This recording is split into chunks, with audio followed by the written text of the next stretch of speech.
So beyond our software,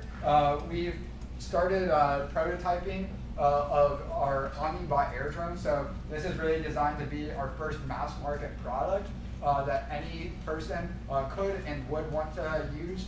despite not being classically a drone operator. But again, in just a natural disaster sort of environment, one of the limitations that I mentioned earlier, you can get like a delivery drone, you can get a camera drone, you can get an agriculture drone, but there's nothing out there really like a personal computer where you have like USB on a computer, you can plug in a keyboard, a mouse, a webcam, a solid state drive, and all the drivers, all the software exists to know exactly what you plugged in without having to do any setup or configuration, right? That just doesn't exist in the drone industry right now. So if I wanted to plug in like a processor, a communications module, an extra battery, a cargo container, a camera, or a collection, a combination of those, right? There's no real way to do so, at least that a non-technical person, could do, just like plug and play like USB provides. So that's what we're working towards, and what's really going to be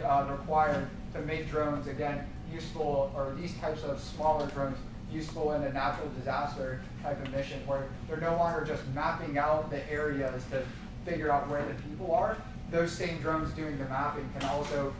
be routed to deliver the cargo, whether it's food, water, or medical supplies to them, all part of the same mission.